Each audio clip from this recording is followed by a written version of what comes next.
All right, in this segment, we're going to take a look at our social media, have some commentary on some of the hot topics of the week.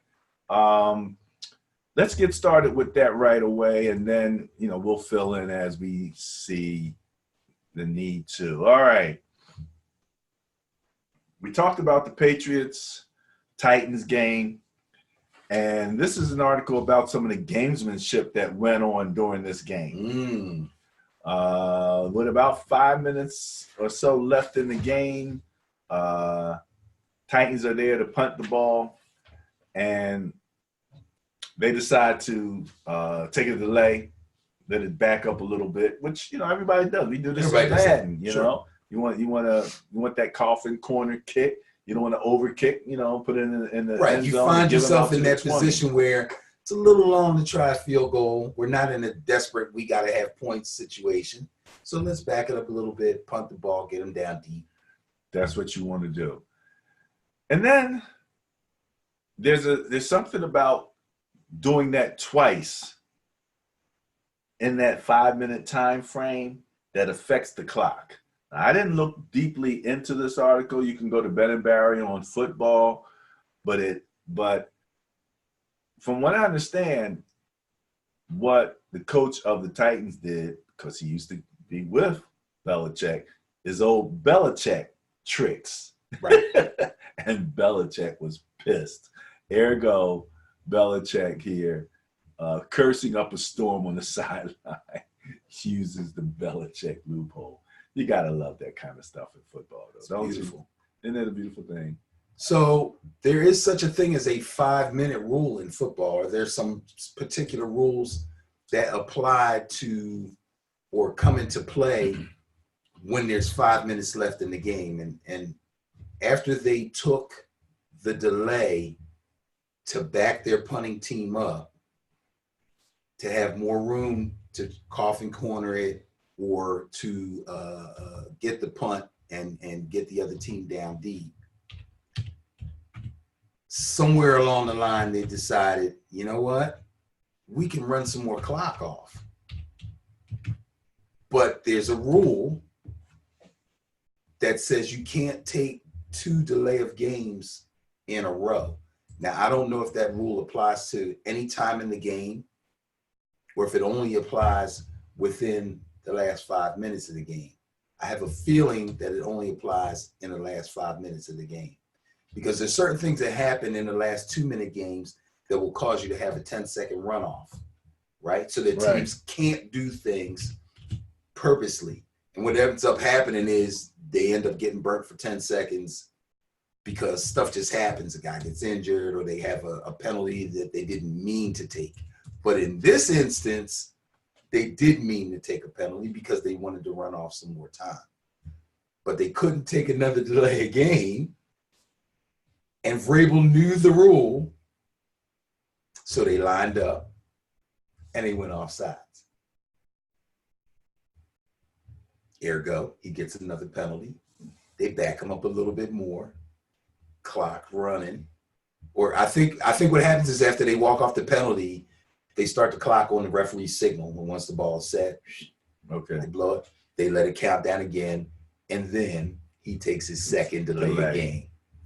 So didn't the clock run down like from a little bit more than 5 minutes, almost down to like 2? I don't know if it went that far, but I know it was pretty bad. He killed a bunch of clock. And they had the lead, and Belichick lost his mind, not only because he was in a really bad spot because of it, but also because this is probably something that he brought to Vrabel's attention. He probably taught him that. Yes. Shout out to DK Metcalf. According to NFL research, his 160 receiving yards, most by a rookie in a playoff game in the Super Bowl era. What did we say? We're about 53, 54 Super Bowls now? I think it's 53, I'm kind of thinking. That's a long time for a record to hold. And I know he had a nice season. I didn't think it was that nice, but, I guess in the playoff game, that's what we're talking about. Yeah, let's face it. He's not in the Rookie of the Year running. Right. But he had a nice season. Right. And he made enough big plays to be noticed And I know here in Philadelphia, I see all the time.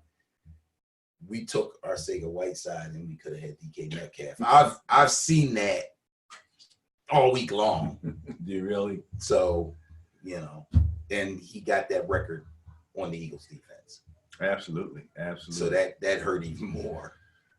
Yes. All right.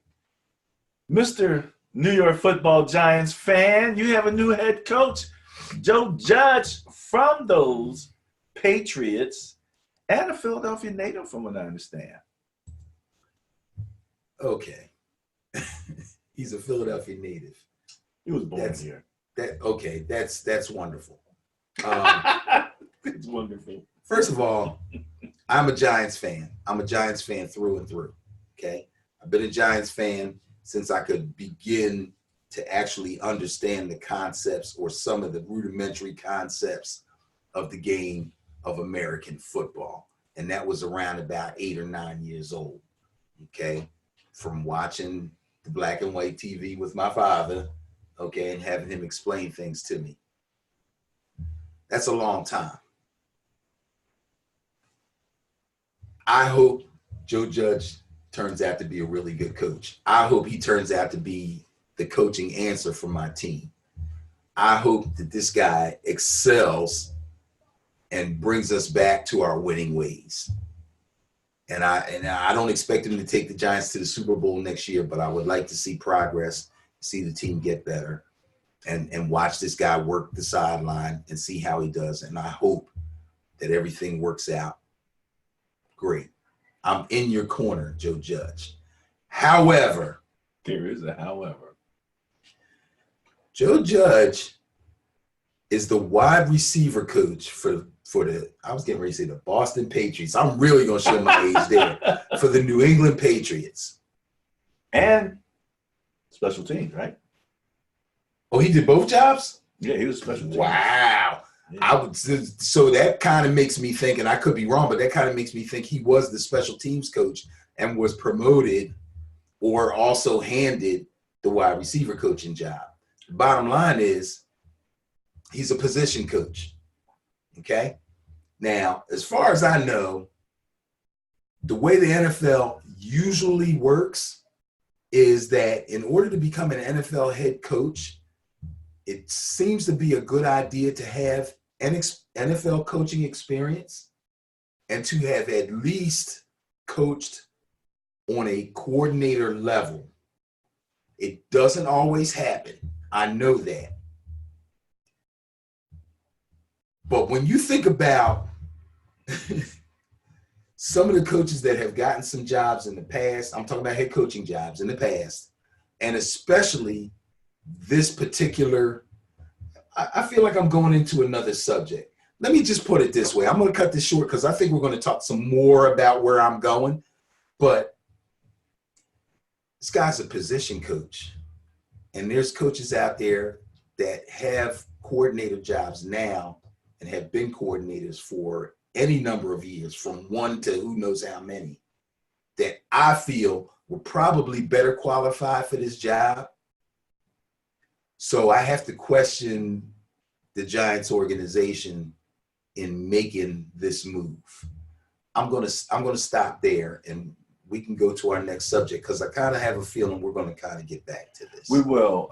And the only thing that I'll say, I also understand that Belichick was actually grooming him. Okay. And that one of the things about being a special teams coach is that you get to talk to the whole team. Right. Your communication, you're talking to, so you got the kickoff return, all those. So it's a lot of people that you interact. John Harbaugh was a special teams coach. Special teams coach. Right. So he did have that in his favor, but I think we know that where you're going with that. Okay. So that's Joe Judge. What do we have next? No, how quickly? How quickly? Stephen A. blasting the Giants for making a mockery of the Rooney Rule with the Joe Judge hire. Let me mention what the Rooney Rule is for anyone who maybe does not know. Art Rooney, former owner of the Steelers. Right. His family still owns the team, I believe. Pushed this concept that when the NFL teams are going to interview coaches, and I believe general managers actually also, that they have to include minorities in the interviews, in the list of potential coaches, to have some black coaches in there and, you know, at least give them that opportunity of an interview. Because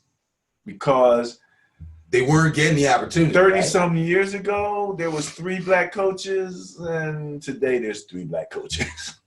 It hasn't changed a lot, but that's what the hope was, that would help change. They even have some coaching mentorship programs for NFL coaches as a pipeline toward this. Yes, they do. So these some of these coaching hires, and I'm going to throw something else out there that's not associated with race, but I did hear this on Hurd, and he mentioned something that I thought was interesting, where he was saying that in his mind, the NFL should not even allow teams to choose a coach until after the Super Bowl.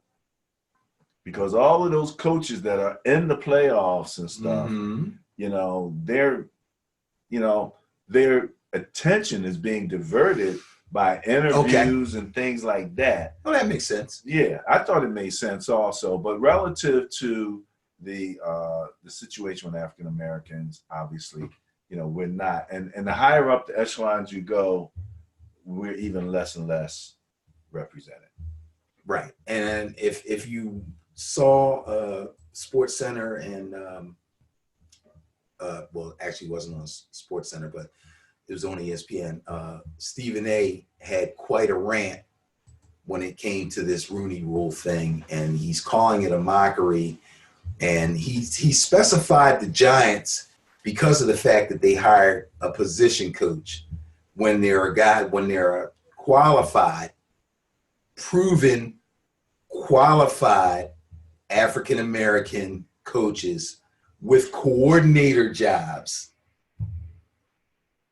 that are basically more qualified than Joe Judge. Yet somehow NFL owners and GMs or whoever does the hiring and firing are only obligated to interview African Americans for these jobs because of the Rooney Rule. And they are circumventing it by basically just giving the interview. You got an interview, okay, get out of here. We announced that we interviewed you. See you later. We have no intention on hiring you. It was really, I was listening to the Panthers coach. The new one or the old one? I'm sorry, the Panthers owner. Introducing the new coach, former Temple's coach. Yes. And Matt Rule. And he started out acknowledging Eric Bieniemy. Okay. Did you hear this interview? No, I didn't, but I like where it's going. What'd he say? You know, he was kind of like, you know, just wanted to, he kind of gave a shout out to him. He was impressed? He was impressed. Okay. But then he started talking about what happened when he met.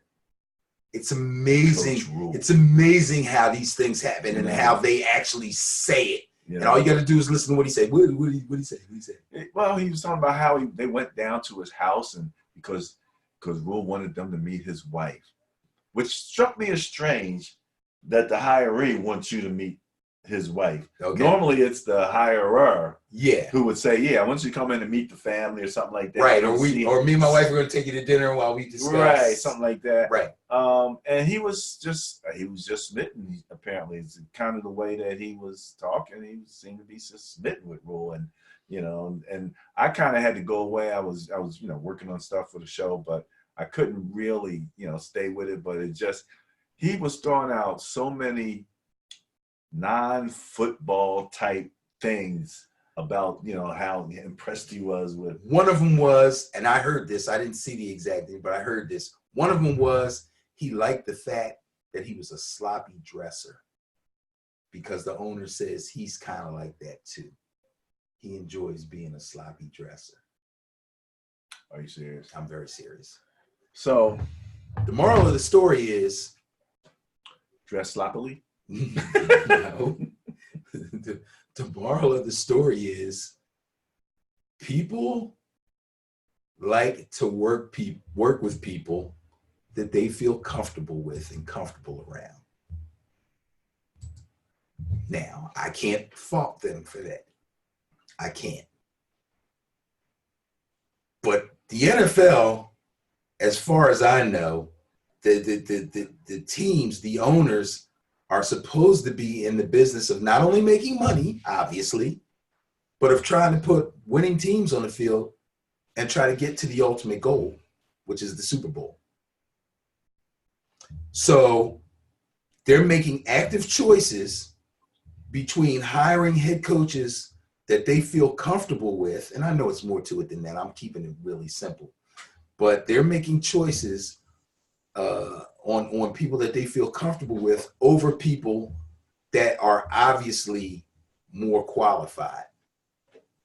And I know I'm making it a lot simpler than it is. There's other factors. But that's kind of what it comes down to for me.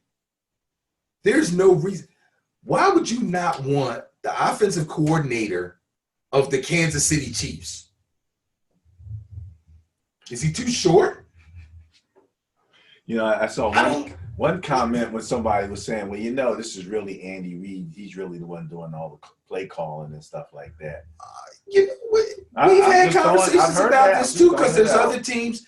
Doug Peterson calls the plays for the Eagles too, but he always has an offensive coordinator. Who got a head coaching job. Who got a head coaching job, and they sit him in the booth and they feed information to him and give him suggestions on plays to call. Mm-hmm. They're in the room all during the week laying out game plans. So for all we know, the game plan could be the coordinators. Yeah. Because once the head coach gets the card, he's now we run this. Andy Reid coming from West Coast, he probably has 15 design plays. Sure. From the offensive coordinator. Sure. Right? Sure. But remember, first 15. Andy Reid was a quarterback coach, offensive coordinator, head coach for a long time. Well, he was with the Eagles for 14 years. Okay. So he's got a lot of, but Bieniemy's not there doing nothing. And Bieniemy coaches from the sideline. He's not up in the booth. Right. He's got a headset on, and he's got a play card too. And I see him talking into that headset a lot. Now, I don't know if he's talking to Andy or he's talking to Mahomes, but I think they got a two-way thing. He is not a figurehead. He knows what he's doing. Well, there's how many positions left now? There's only like 2 coaching openings still, maybe. I don't know who did. Cowboys filled theirs, Giants filled theirs. Washington team that needs to chase theirs. filled theirs. Panthers filled theirs. Right. Who's left? I tell you what, there's 3 African-American coaches that are right now. Well, Jim Caldwell, who has been an NFL head coach, had winning seasons with the Lions. Okay. Coached the Indianapolis Colts. Leslie Frazier, who's got head coaching experience with the Minnesota Vikings and is now the defensive coordinator for the Buffalo Bills. An up-and-coming, wonderful defense. See, that's the thing. These dudes have great resumes. You see what I'm saying? And they are current. They're current right now. And they can't get a head coaching job. Over a guy who was a position coach in one case. Or over a guy, Cliff Kingsbury, with a 500 record. Out of college with a 500 record. Now that you mentioned Cliff Kingsbury, though, he might actually be enabling that college coach thing, because he didn't have a bad year. He had kind of a better than expected year, actually. Yeah. And I know I'm playing devil's advocate a little bit, but he did have a pretty decent year. Yeah, because people didn't expect him to do it. No, didn't expect him to do anything. But guess who had a better year from a team that was expected not to do anything? Who's that? A black coach, Flores, with the Miami Dolphins. They were trash. People were saying Alabama could beat them. And they won 5 games. And they beat 2 playoff teams. Yes, they did. They beat them. And everybody said they were tanking, and he refused to let them do it. He's out there coaching his behind off. He did. I'm so proud of him. Man. I was proud of a lot of the teams that really fought hard. Yeah. That were in the the running for the #1 draft pick, but they played away from that. Not Cincinnati had their moments. Yeah. Cincinnati had their moments. All right. You said that this was not something that you cared much about, but I did think that this was interesting, especially considering that they lost the game. So apparently these guys, got off the plane and went directly to this jewelry place. Apparently this must be well known. And they were buying jewelry big time, $30,000, $65,000 pieces, spent reportedly $500,000. We're talking about 20 players, right? So $500,000 split up between 20 players ain't that much. Well, it's still, still a lot of money. It's a lot of money. It's a lot of money. I know. But the question that I had was, where's the focus? You're talking about the game of your life, and the jewelry is always going to be there. You can always jump on a plane and go back. And like you can't afford a plane trip back to get whatever jewelry you're interested in, whoever this guy is. But it just seemed very juvenile, and it seemed like that the focus might have not been 100% where it needs to be in a day or two before one of the biggest games in your life. So we're talking about 20 guys. So that's a plan, right? They plan to do this. Oh, yeah. This is right off the plane, darn near before, right after they check into the hotel.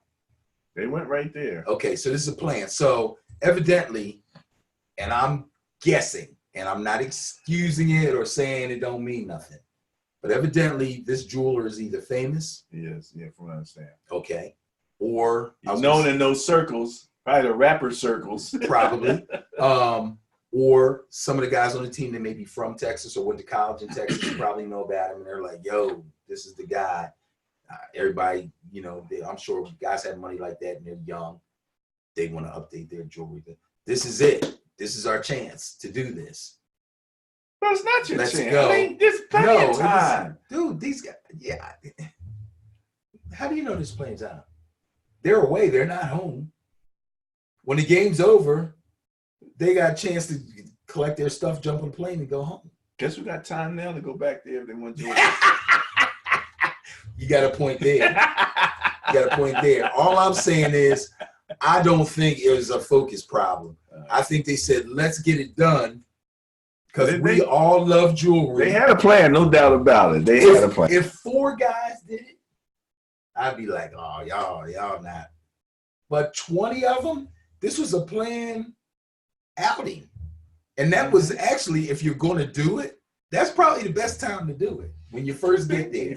Before you have meetings, before you get that last minute walkthrough, before you know what I mean? That's the time to do it. Then when you go to the meeting, you can't even see the guy in the front because the diamonds are just blinding you. And it's funny. Okay, let's move on. Again, Stephen A. showing up on our timeline talking about the hit Clowney put on Wentz. And he says he should have been ejected. I don't know about that, but I thought it was a penalty. I think it was a penalty too. The outcome of the play warranted a penalty. The intention or his intent, I'm not sure about. I believe that he wanted to put a darn good hit on him and saw an opportunity to put a good lick on him. But I don't think he intended to concuss him and put him out of the game. That's my personal, It really, really looked like he said, I'm going to spear this dude right in the back of his head. It did look like that. But it also looked, and I watched it a lot of times, like he was coming with his shoulder first and was going to try to really lay something on him. And he was stretched out enough where he knew when he made impact, he was going to hit the ground. And it was going to hurt. and then the helmets. Yeah, because once the quarterback Nobody can gives plan himself out. up, If I helmet to helmet him, I'm going to drive his head into the turf, and that's going to knock his behind out. no, I don't think And he'll be out of it. He didn't have time to. Yeah, but I mean, once the guy's going down and you start when you dive bomb at him, you pretty much know that that's not allowed in most cases. So I don't know about if he But should he have been probably would have ejected. picked up. He When I should. understand the NFL is actually looking at that, he might wind up getting fined. Yeah, they're going to find him after the fact just to make people feel better. That's I don't. Yeah, he was trying to really put something on him. Yeah, he wanted him to feel the hit. If he had a busted a rib instead of concussing him, what would people say then? Well, he's in Philly, so Yeah, if they be saying the same thing. Well, I mean, It's a penalty. What they call 15. yes, it's a penalty. Yes, either way, a flag should have been thrown. But would they be saying it was a dirty hit? You know, again, you're in the act of giving yourself up, and that's. No, he actually was tackled. He was tripped up. I thought he was sliding a little bit. Nah, I think he was. Somebody got his legs, and I think he was trying to stretch as far as he could, which is how he got hurt the last time.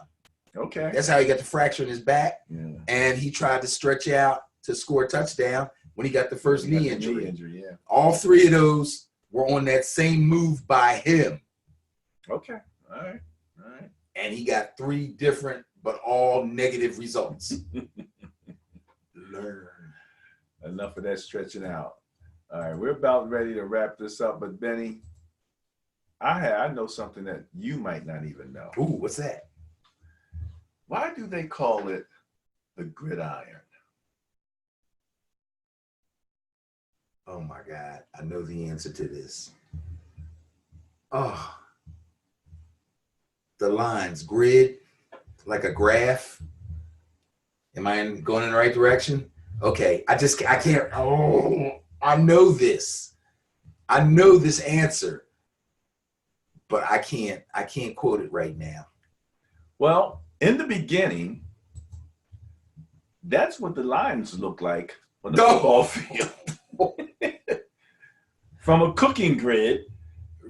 Okay, looks like my waffle iron. Right. Yeah. Gridiron. That's where it came from. That's it. That's it. Is that crazy? They could have called it waffle bowl. You know? Waffle ball. I'm like, where did they get the name from? Isn't that crazy? And then when I started looking into it, and I found an article that went. It's like three giant chessboards put together. What were they thinking?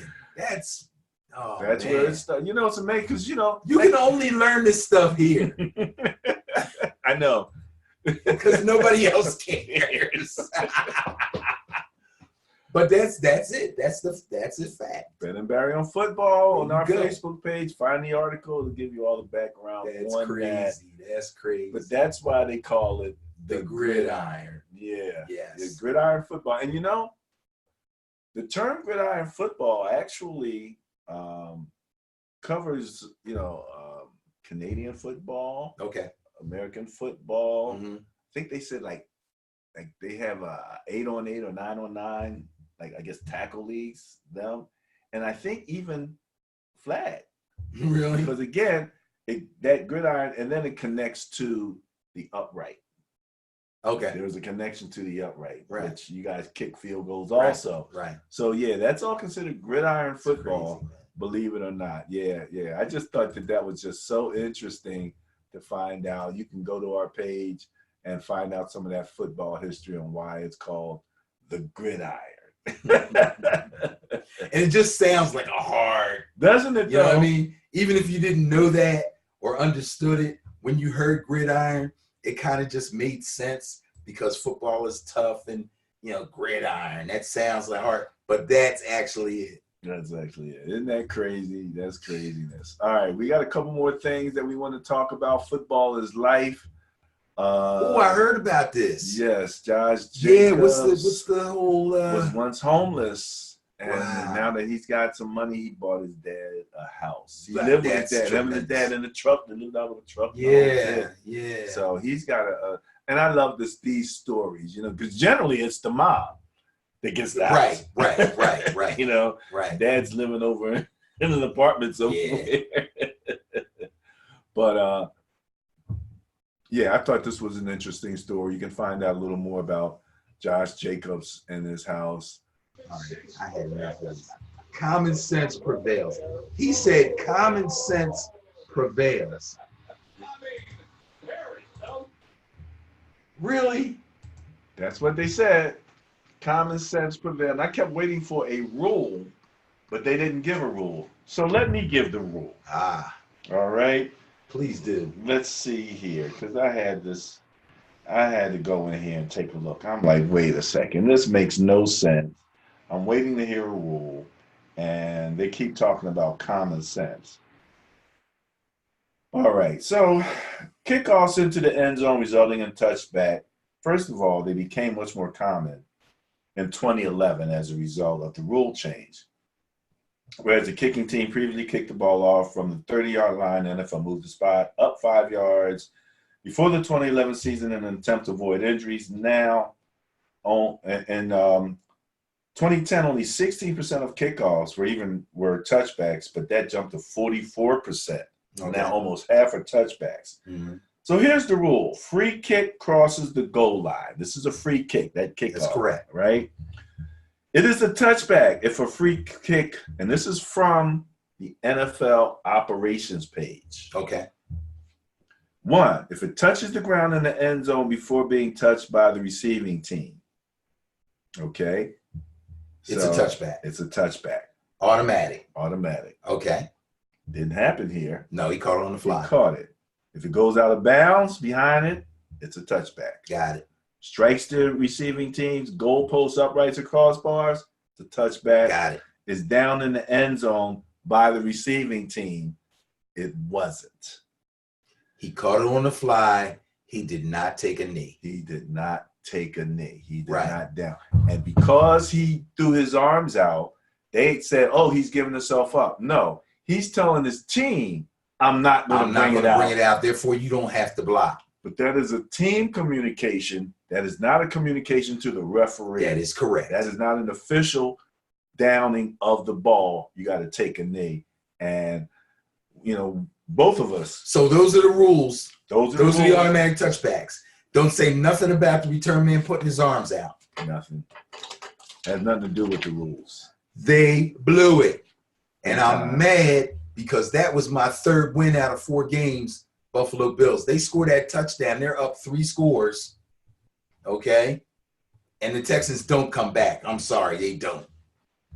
The Texans don't come back. I mean, that's the killer. That's the difference right there. And I'm glad that at least someone in an article is still mentioning that, because right. That was a big blow. And everybody, you heard the announcers. I mean, they're all like, we're so glad common sense prevailed. Common sense had nothing to do with it. Common sense has absolutely nothing to do with it. It seems like it was common sense because they didn't know the rule. Right. Just like they didn't know the tuck rule. I keep bringing up the tuck rule. This is crazy, man. Putting your arms out is not a signal to the referee. The referee knew it wasn't a signal to him. He stood there, watched the guy field it, waited for him to take a knee. He actually waved if you look at it, he waved his arms like, don't give it to me. Right. He flipped it to him and he backed up like, right. Whoa, yeah. I don't want it. That's a live ball. It's a live ball. And when they scooped it up, when the Buffalo player scooped it up, he immediately signaled touchdown. He didn't look around like he didn't know what to do. He knew exactly what to do. He immediately signaled touchdown. That was a home field. Oh, that's horrible, man. That's the more I look at it, that's really bad. That was a Buffalo Bills touchdown that was taken away from them because just overruled somebody. Yeah, knuckleheads. The people in New York are supposed to review that real quick, bring up that rule book like you did, and go, did any of these things happen? No. Touchdown. When you down, just like when the quarterback takes a snap and takes a knee. Right. He can't take a snap, run around, and throw the ball to the ref. Right. If he did that, it'd be a fumble. That's right.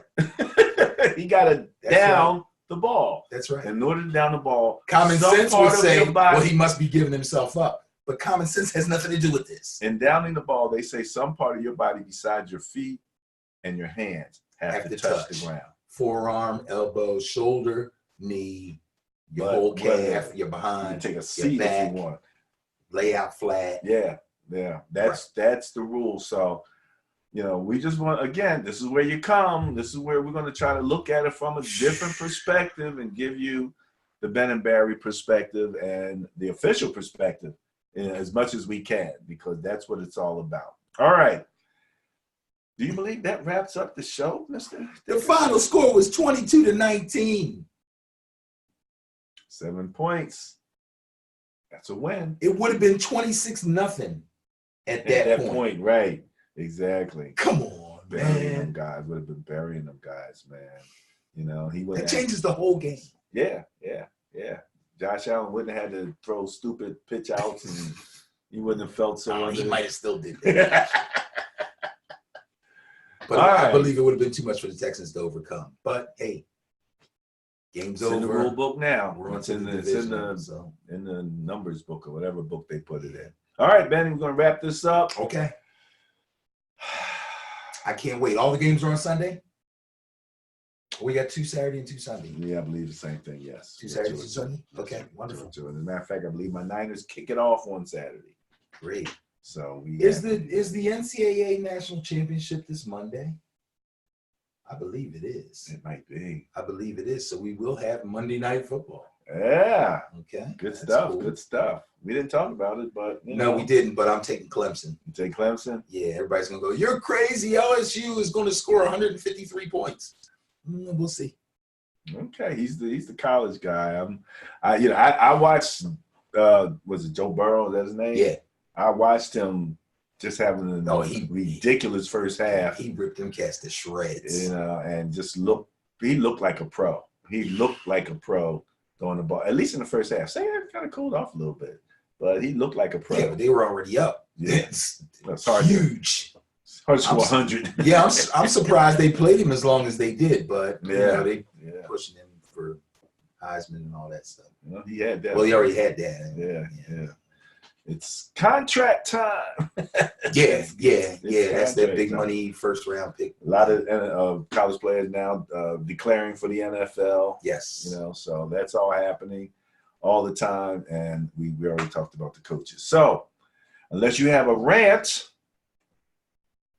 Nah, that was my little mini rant, just kind of piggybacking on what Stephen A. said about the black coaches getting a real chance at head coaching jobs. It's blatant now. It's blatant. If you don't look at anybody else except for Jim Caldwell, Eric Bieniemy, and Leslie Frazier, who are all Jim Caldwell is not a coordinator. He's an assistant head coach, which is probably even more impressive. Okay, that's when the head coach makes you the assistant head coach. He's basically saying, if I wasn't the head coach, you would be. You'd be, yeah. Leslie Frazier is the defensive coordinator for one of the hottest defenses in the league, the Buffalo Bills. And Eric Bieniemy is the offensive coordinator for one of the hottest offenses. And these guys got token interviews. Ay, caramba. That's all I can say. All right, well, that's all I can say. I guess Well, no last words. Well, I got to have a last word. And that what would that last word be? would be go Knowles.